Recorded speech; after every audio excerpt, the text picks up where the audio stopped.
Listo, entonces les presento a nuestra hermana, amiga, Dafne Serrano. Muy bienvenida a la Dafne.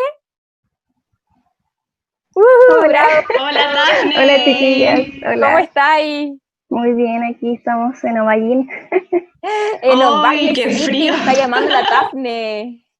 Sí, acá acaba de comenzar la cuarentena. Allá están saliendo, acá está recién empezando. No, Dafne, qué Te mandamos terrible. todo nuestro ánimo Mucha y fuerza. fuerza. Sí, ojalá tengas Netflix, tengas Amazon, lo tengas todo. Qué chistoso. Dafne, entonces como ya presentamos en este programa, lo que vamos a ver el día de hoy es el argumento moral, ¿cierto? Sí, precisamente.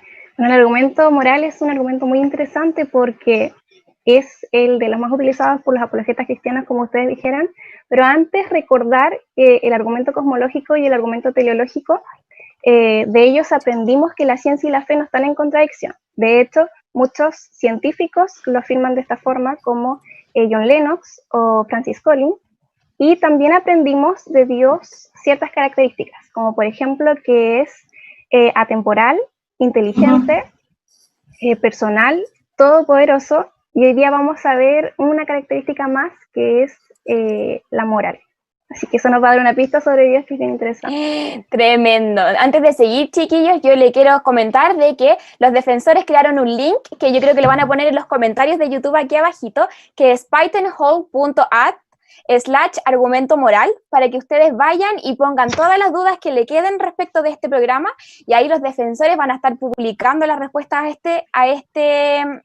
las respuestas de estas preguntas que ustedes tengan en Instagram. Ahí tienen que estar atentos al Instagram de los chiquillos y de Piedras Vivas, que vamos a estar avisándoles, ¿sí? Recuerden, sí, que estas preguntas son anónimas, así que sin vergüenza de preguntar, chiquillos, cualquier duda que ustedes tengan, vayan a pythonhole.at/argumento moral. Slash como Bachelet. Slash HTTP. Ya, entonces, como pudimos darnos cuenta en Instagram, el título de esta presentación, y Robert Porfiel PTT, el título de la presentación parte con la pregunta: ¿es todo relativo? Dafne, ayúdanos, por favor. ¿Es todo relativo? Claro, es que el relativismo plantea que no hay verdades absolutas, ¿verdad? Pero nosotros en este tema vamos a hablar específicamente de la moral. ¿Es la moral relativa? Y nosotros hicimos una pregunta por Instagram, que es una que planteaba Sócrates para ver si las personas tenían conciencia moral. Varios respondieron, que dice: ¿qué es peor? ¿Sufrir un acto injusto, por ejemplo, ser apaleado sin motivo, o cometerlo?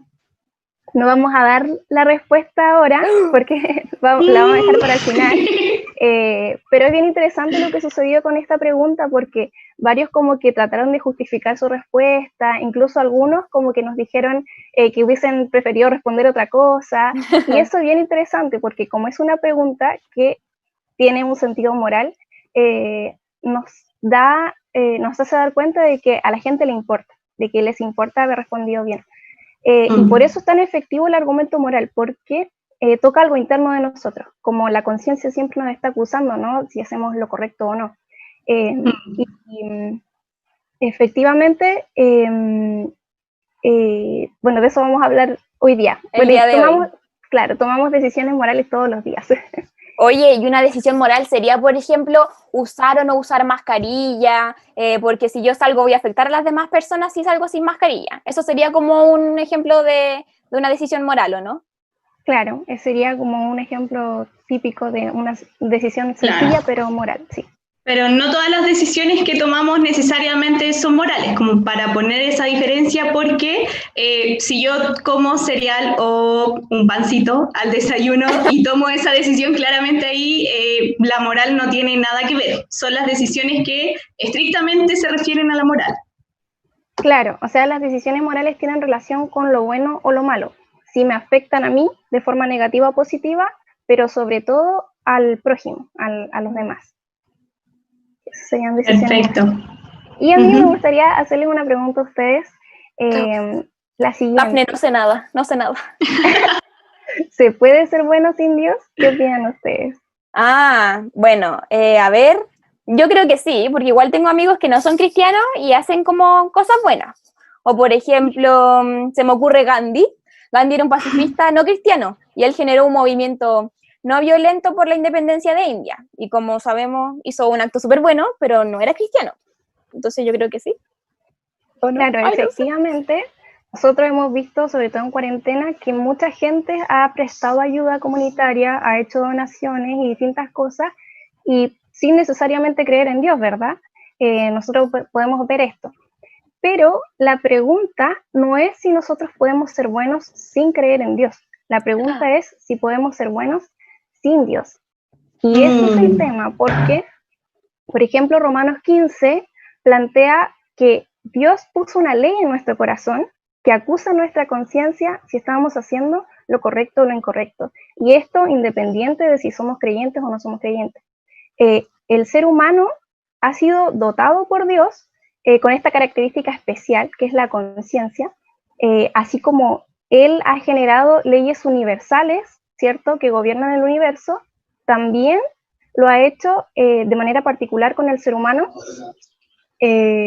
gobernando también las acciones que nosotros hacemos, el comportamiento que tenemos. Claro, Él puso como un poco de eso por su bondad, porque recordar que la bondad es un atributo de Dios, y es más que una característica, porque un atributo es la esencia de Dios, y Él es quien pone esa capacidad de hacer el bien en el hombre. Oye, claro. Aquí yo tengo una duda, porque tú hablas de leyes universales. ¿Qué serían estas leyes universales? ¿Y estas leyes están establecidas para todos los seres humanos, así creyentes como no creyentes? Claro, o sea, las leyes universales serían normas o principios que gobiernan el universo y que son iguales para todos, como por ejemplo la ley de gravedad. De hecho, muchos plantean que el bien moral viene de Dios. O sea, la mayoría de los que creen en Dios, ya sean musulmanes, ya sean judíos o como fuera, plantean que la moral viene de afuera del hombre.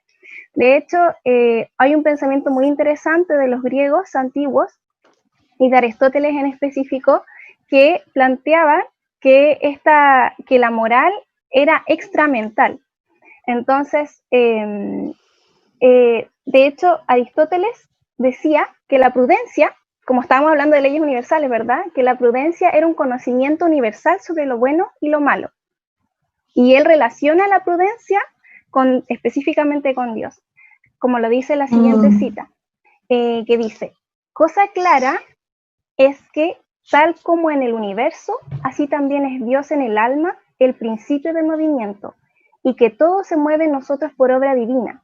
Dios es el fin con referencia a la cual dicta sus mandamientos la prudencia. Entonces él está diciendo que Dios de alguna forma es el que genera las leyes de la naturaleza, pero también está diciendo que es Dios en el alma, el principio del movimiento. Y ese, el fin de la prudencia, entonces, de hacer lo correcto o lo incorrecto, tendría directa relación con Dios. Si uno sigue leyendo esta cita, va a ver que para él todo lo bueno te permite contemplar o servir a Dios. Y sin embargo, todo lo malo estorba a servir o ver a Dios. Y es súper interesante porque este es un pensador que sienta la filosofía occidental y las bases de la ciencia, sin ser cristiano, porque recordemos que este es un argumento generalista a favor de la existencia de Dios, no específicamente de los cristianos.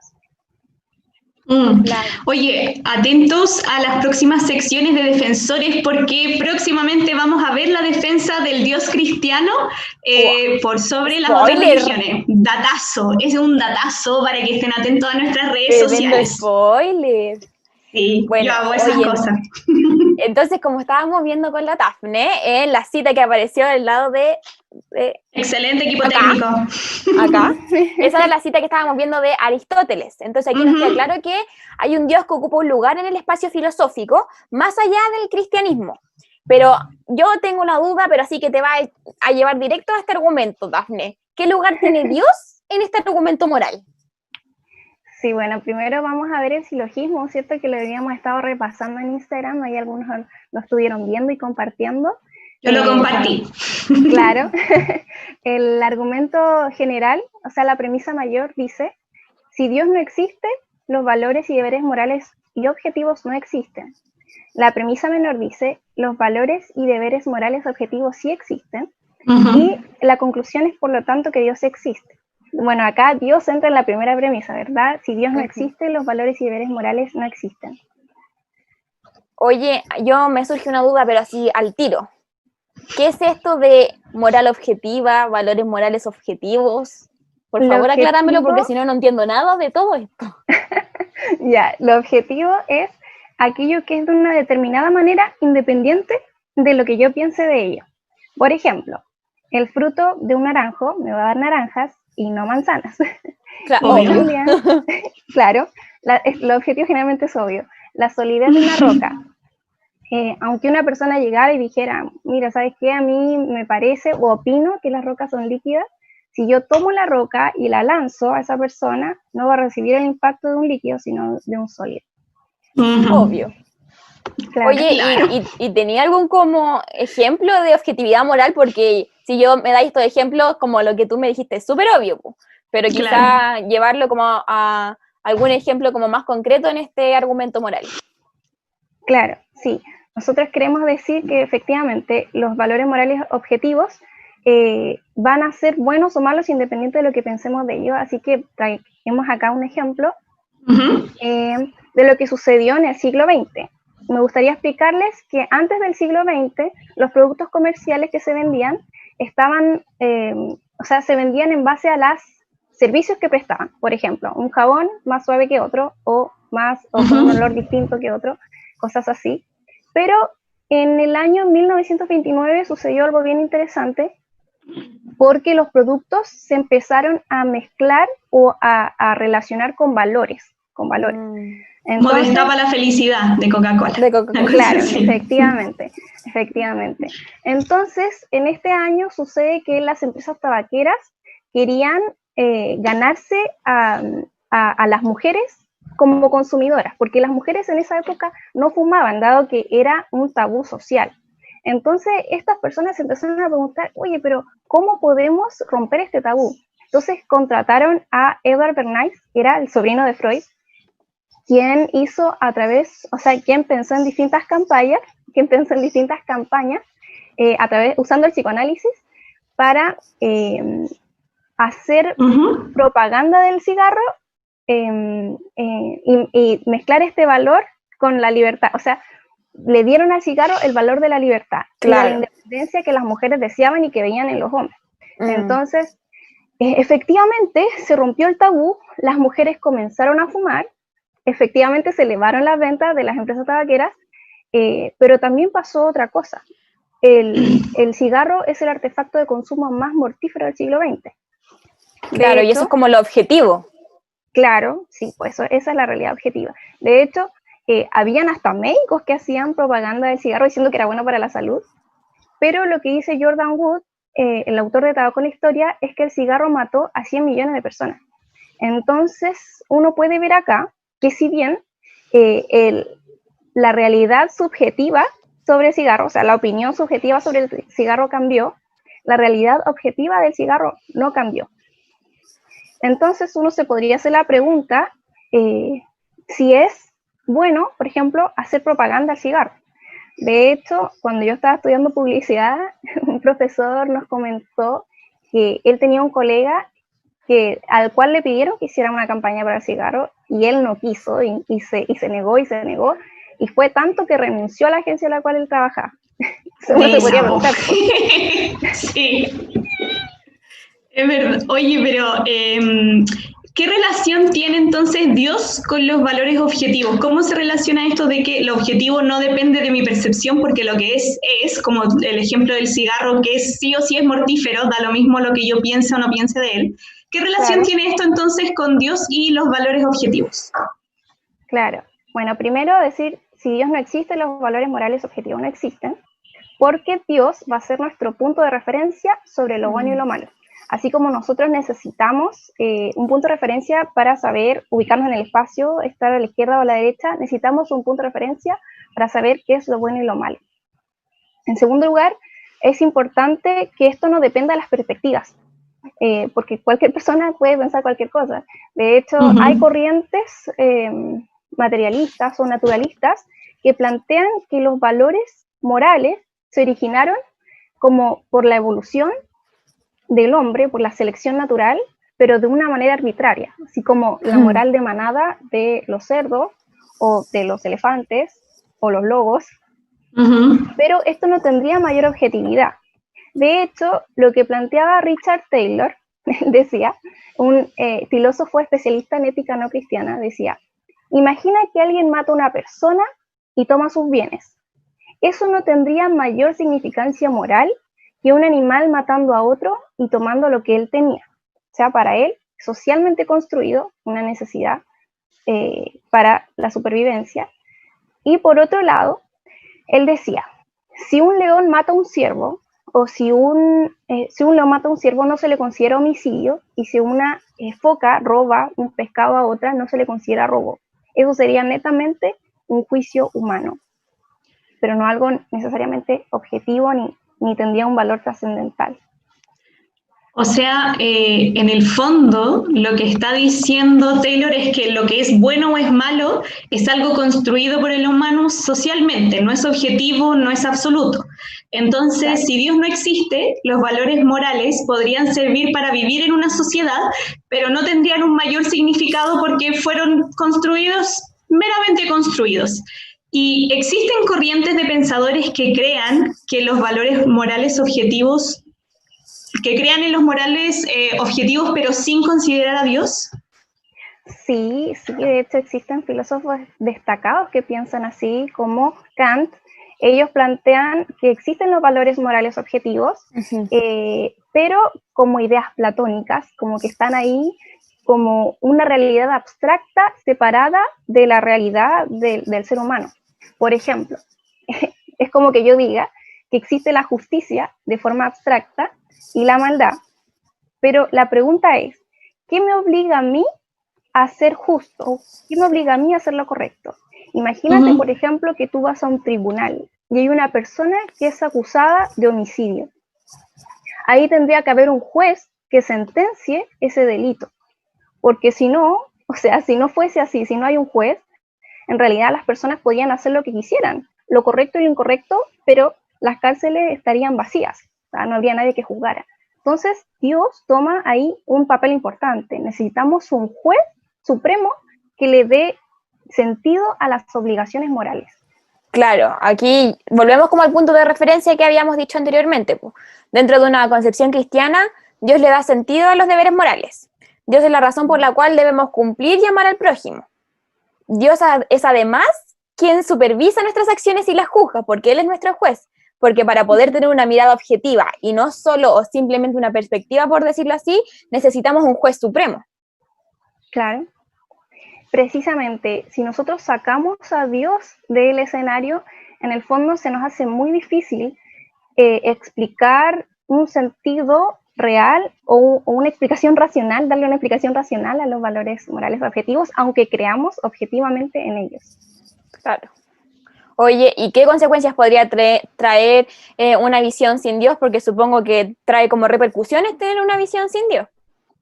Sí, de hecho nosotros podemos analizar lo que ocurrió en el siglo XX, en donde se fueron desarrollando las ideas de la ilustración y de la modernidad, en donde se sacó a Dios de su trono para reemplazarlo por la razón, ¿verdad? Acá en este tiempo fue bien impresionante lo que pasó, porque ellos creyeron que con esta razón, con la ciencia, con todo, ellos iban a alcanzar un apogeo, o sea, impresionante. Ellos pensaron que iban a alcanzar un progreso impresionante. Sin embargo, algo muy interesante fue lo que analizó Nietzsche. Él dijo la siguiente frase: Dios ha muerto, Dios sigue muerto, y nosotros lo hemos matado. ¿Cómo podríamos reconfortarnos, los asesinos de todos los asesinos? El más santo y el más poderoso que el mundo ha poseído se ha desangrado bajo nuestros cuchillos. ¿Quién limpiará esta sangre de nosotros? Nietzsche no solamente dijo esto, o sea que nosotros habíamos matado a Dios, él también predijo que con eso venía un nihilismo, o sea, una pérdida de sentido de las cosas, como si las cosas no tuviesen valor, una pérdida de lo lógico, y con esto una gran mortandad. Y efectivamente vemos qué es lo que sucedió, porque en el siglo XX murió más gente que en todos los 19 siglos anteriores juntos. sea, la bomba de Hiroshima y Nagasaki, la Segunda y la Primera Guerra Mundial, todo eso. Entonces, bueno, uno se puede preguntar, ¿qué es un valor moral sin Dios? Ujú. Si tiene sentido, es obligatorio.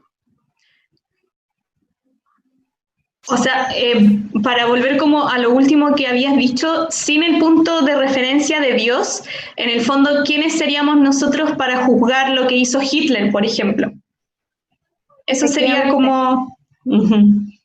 Sí, pues si Dios no existe, no tenemos un punto de referencia entre lo bueno y lo malo.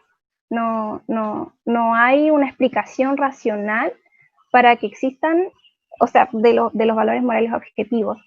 Si Dios no existe, no hay sentido para los valores morales, no tenemos referencia entre el bien y el mal, no tenemos un estándar de justicia y tampoco un juez que justifique los valores morales.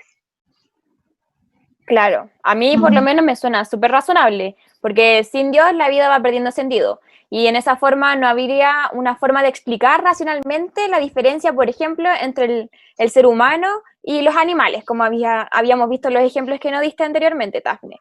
Tampoco podríamos entender por qué tengo que controlar mis deseos, aunque no sean buenos. Porque no tengo la diferencia de si es bueno o malo. Entonces, ahora me queda más claro la primera premisa, que era si Dios no existe, los valores y deberes morales y objetivos no existen. Entonces, ¿podemos pasar a la segunda premisa? ¿La premisa menor? Sí, bueno, la segunda premisa dice que los valores morales y objetivos sí existen, ¿ya? Y esto es bien un poco como gracioso, porque la mayoría de las personas son relativistas hasta que les pasa algo injusto. Por ejemplo, si yo he estado estudiando 5 años una carrera, no espero que al final de ella me den un título subjetivo, por ejemplo, o tampoco espero que el director de la carrera me diga, ¿sabes qué? No me gusta cómo hablas, así que no te voy a dar tu título. O algo así, nadie espera que pase algo así. Obvio que no, qué horrible. Es como, imagínense los chiquillos que están preparando ahora la nueva PSU, que es PTU o PDT, como le quieran llamar. Imagínense estar estudiando todo este año o los 4 años del colegio para que al final, después de dar la prueba, le digan, a ver, déjeme tirar la ruleta y, a ver, se sacó 300 puntos. Me muero. Yo me muero. Claro, efectivamente, nosotros lo consideramos injusto, o sea, nosotros no esperamos resultados objetivos de esfuerzos objetivos, ¿verdad? Claro. Y así como nosotros percibimos el mundo físico, percibimos la moral. Si nosotros recibimos un golpe, lo sentimos y nos duele, pero si alguien entra de improviso en nuestra casa, nosotros también sabemos que eso está mal. Si yo le hago un regalo a una persona y esa persona me golpea, primero, nunca más le vuelvo a hacer un regalo. Y segundo, entiendo que eso está mal, o sea, yo lo razono como algo incorrecto. Nosotros siempre tenemos un estándar para ver qué es lo bueno o lo malo, o sea, siempre tenemos un estándar sobre justicia. Entonces, cuando yo hago la acción de relativizar las verdades absolutas, ¿se podría asumir entonces que no hay valores morales objetivos?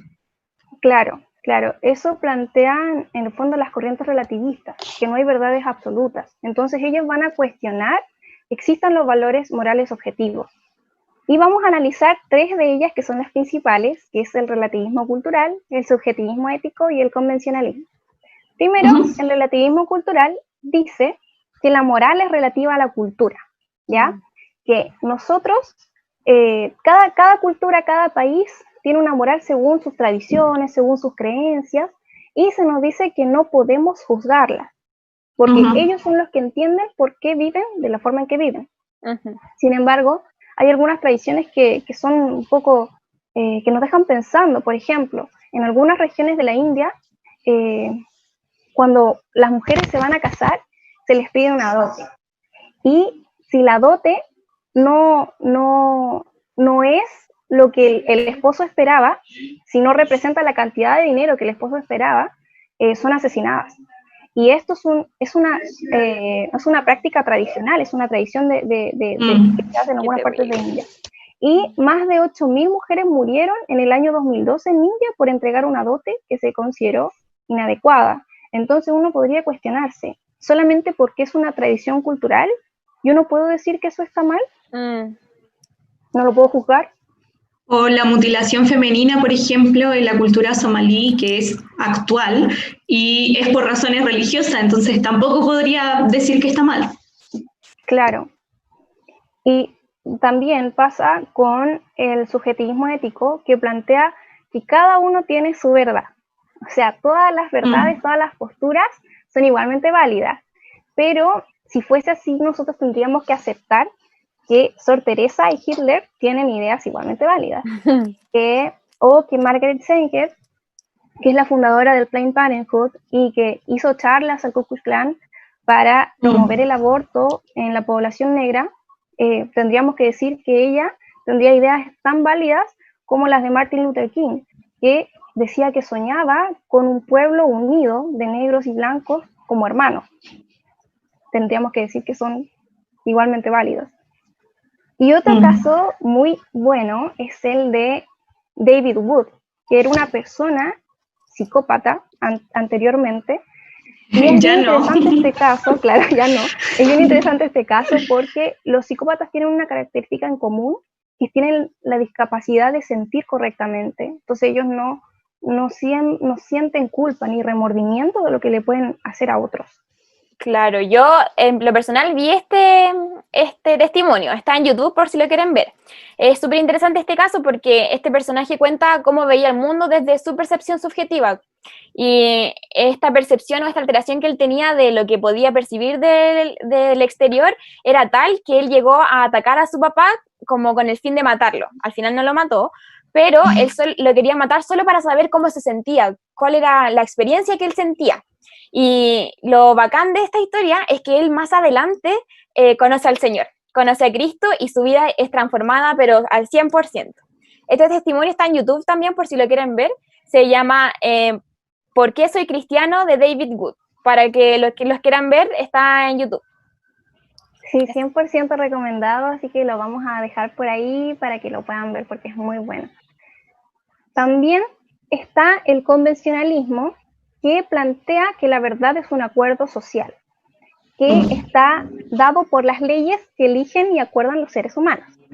Pero acá nos encontramos con otro problema, porque, por ejemplo, pasó en Estados Unidos en 1879 un conflicto de territorios. Y la tribu Ponca, que era un pueblo indígena, quiso volver a sus tierras, pero para ello tenían que realizar un juicio. Sin embargo, el mayor problema que se enfrentaron los Poncas era que la ley estadounidense en ese tiempo no los consideraba personas.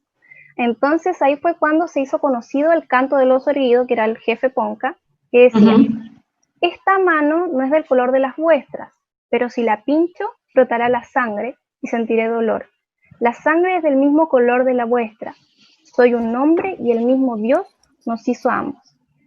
Ahora, con este canto, con esta frase, él logró convencer al juez de que él era una persona.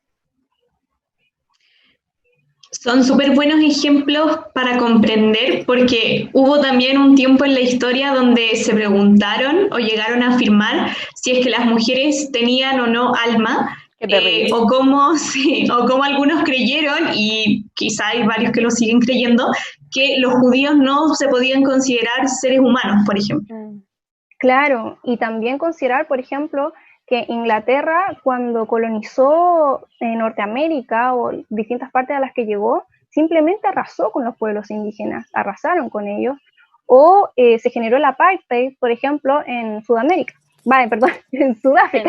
Sudáfrica. Sí, porque en Sudamérica sucedió algo distinto, porque la reina Isabel la Católica consideró que los indígenas eran sus vasallos y los consideró sujetos de derecho, desde una concepción cristiana.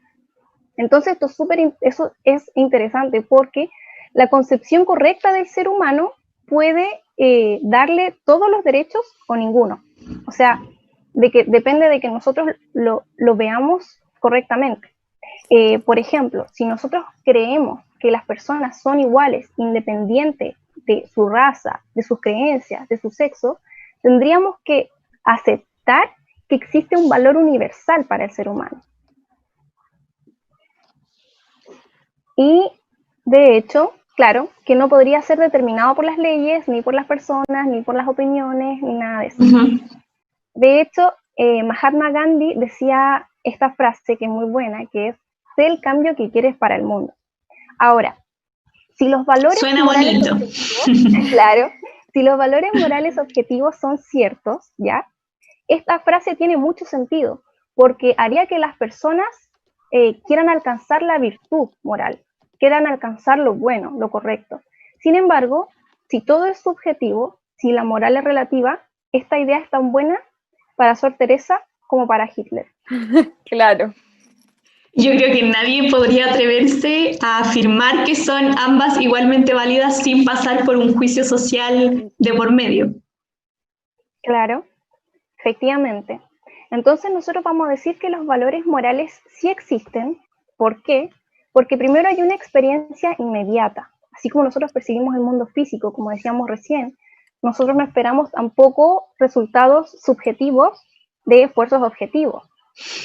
Por otro lado, las ideas tienen consecuencias, ¿cierto? No es lo mismo lo que pensaba Hitler de lo que hacía Florence Nightingale cuando... Aguante la Florence. Claro, cuando ella quería cuidar a los enfermos, esa era su preocupación. Y por otro lado, el relativismo moral es ilógico, porque se contradice a sí mismo. Quiere aceptar dos realidades opuestas, y cuando uno dice que la verdad absoluta es relativa, es una contradicción. Sí, pues muy grande. De hecho, Sócrates, por ejemplo, si Sócrates estuviera acá, él pensaba que los relativistas no podían ni siquiera sostener su propia opinión. No pueden sostener su propia opinión, porque ellos dicen algo, pero a la vez no es relativo. Entonces, ¿cómo ellos van a tener sus propios postulados? Claro. Eso es ilógico. Oye, súper. Entonces, siguiendo con los silogismos que hemos practicado, si vemos que los valores morales objetivos sí existen, que esa era la segunda premisa, entonces podemos concluir que Dios sí existe. Esa sería como la explicación más plausible, ¿o no? Sí, efectivamente, esa es la conclusión, que Dios existe. Y vamos a revisar una cita de C.S. Lewis, quien decía: mi argumento en contra de Dios fue que el universo parecía ser muy cruel e injusto. Este es como un spoiler igual para la próxima sesión. ¡Guau! ¡Puro spoiler hoy día! De apologética. Pero, volviendo, saliendo del paréntesis, ese Lewis decía: pero ¿cómo conseguí esa idea de justo e injusto? Un hombre no puede llamar a una línea torcida a menos que no tenga una idea de una línea recta. ¿Con qué estaba comparando este universo cuando lo llamaba injusto? O sea, C.S. Lewis está reconociendo que hay un estándar de lo justo e injusto. Debe haber una idea más verdadera para que yo pueda juzgar lo justo o injusto. Y de hecho, Rabí Zacarías decía lo siguiente: si tú reconoces que existe el bien, reconoces que existe el mal. Si tú reconoces que existe el bien y el mal, reconoces que existe una ley moral. Si tú reconoces que existe una ley moral, reconoces que existe un dador de esa ley moral. Claro, porque que toda la obligación moral sea personal y enfocada en las formas de relacionarse con otros nos da una pista sobre Dios, una pista muy importante sobre Dios, porque implica que hay un interés y una preocupación del comportamiento humano. De hecho, en Mateo 23:39 dice: amarás a tu prójimo como a ti mismo. Sí, pues súper interesante, porque, por ejemplo, los deístas piensan que Dios como que creó el universo y como que se fue a otra parte y como que no le importó. Pero la ley moral nos indica, como todos tenemos conciencia, todos los seres humanos tienen conciencia, la ley moral nos indica que hay una preocupación de Dios por el comportamiento humano. Y llegando al versículo del día, que está relacionado con nuestro tema, bueno, vamos a recordar que el relativismo, las ideas relativistas han existido siempre, o sea, desde antes de que llegara Cristo, desde hasta el día de hoy, siempre han existido. Pero es importante recordar esto, lo que Cristo dijo: para esto yo he nacido y para esto he venido al mundo, para dar testimonio de la verdad. Eso dijo. Nuestro versículo del día. Sí, nuestro versículo del día. Lo elegimos con pinza. Sí, así es. Sí, Entonces, había una pregunta que nos quedó como en el tintero, ¿o no? Yo estoy ansiosa por esa pregunta. Yo igual. Sí, ya llegamos a la pregunta final, Ya, súper. Entonces, si revisamos la pregunta del principio, que también la hicimos por Instagram, que era, ¿qué es peor, sufrir un acto injusto o cometerlo? ¿Qué pusiste tú, Cristian? No, el voto secreto, sorry.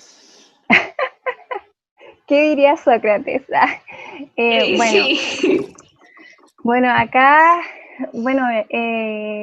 el 32% votó sufrir y el 68% cometer. ¿Qué diría Sócrates? A ver, él planteaba que cuando uno sufría algo injusto, esa era una causa externa. Sin embargo, cuando yo cometo el acto injusto, significa que yo soy injusto. Entonces, para Sócrates era peor cometer el acto injusto que sufrirlo. Si uno va a un tribunal, el que sería castigado sería el que comete el acto injusto. O sea, el que apalea a la persona es el que sería castigado, no el que sufre por una causa externa. Y si nosotros pensamos también en Cristo, él sufrió la injusticia, pero él no era injusto. Él sufrió, pero a pesar de todo, él se mantuvo justo. Entonces, esa sería la conclusión de la pregunta. Bien, yo no quiero decir mi voto, pero la tengo correcta. No quiero decir porque es secreto, pero solo diré. No lo digo de soberbio, pero está en lo correcto. O sea que en el fondo todo está en donde esté mi corazón. Todo está en el corazón. Claro, sí. Ahí si tienen dudas y todo, igual nos pueden mandar por...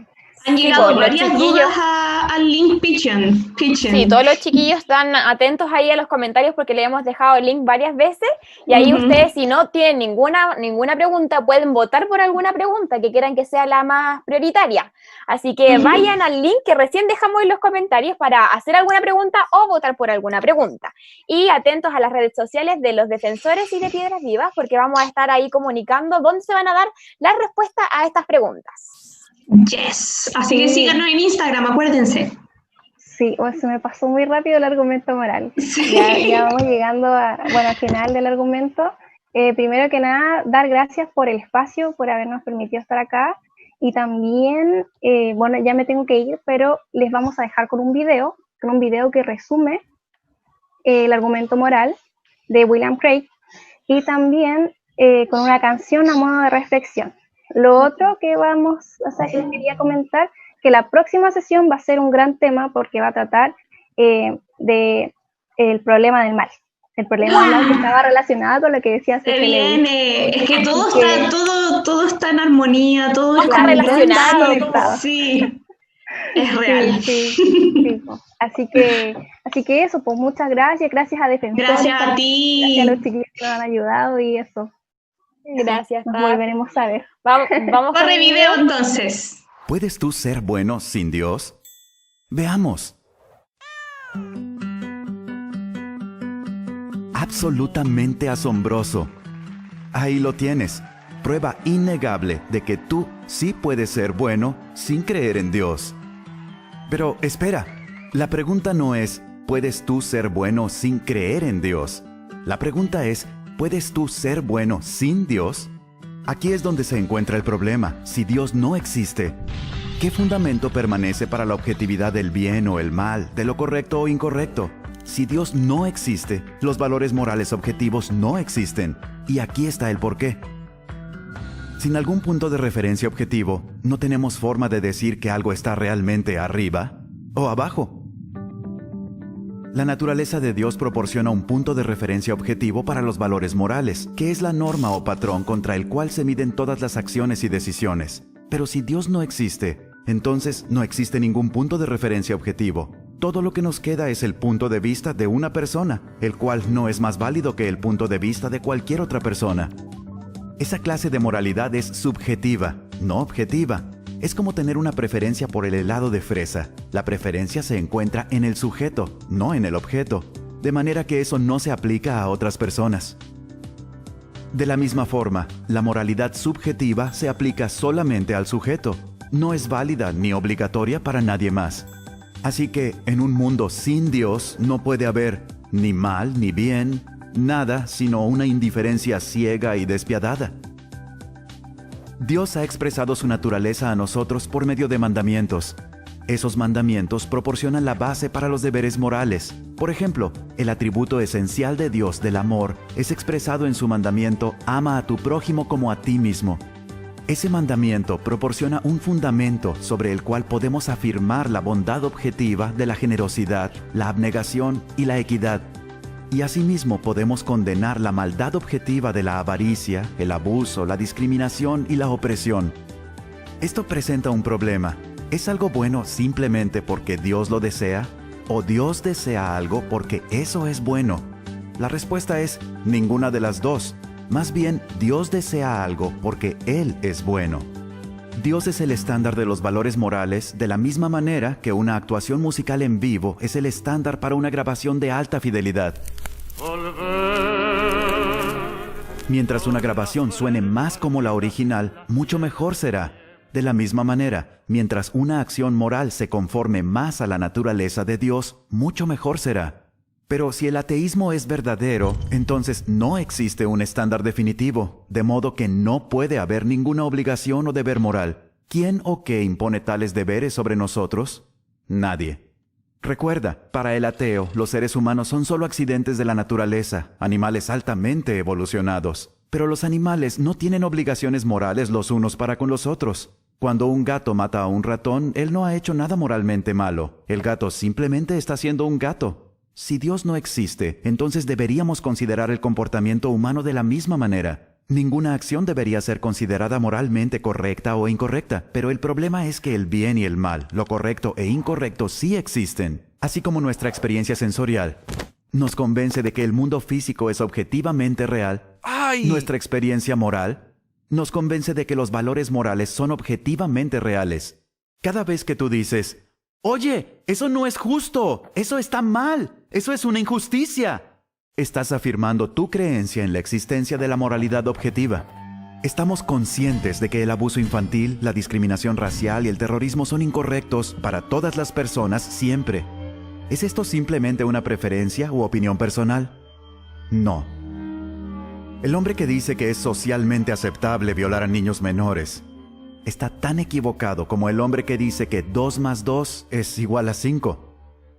Entonces, a todo lo que esto conlleva es un argumento moral para la existencia de Dios. Si Dios no existe, los valores y deberes morales objetivos no existen.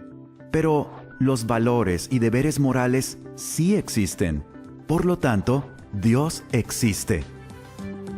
El ateísmo no proporciona un fundamento para la realidad moral que cada uno de nosotros experimentamos todos los días. De hecho, la existencia de la moralidad objetiva nos apunta directamente hacia la existencia de Dios.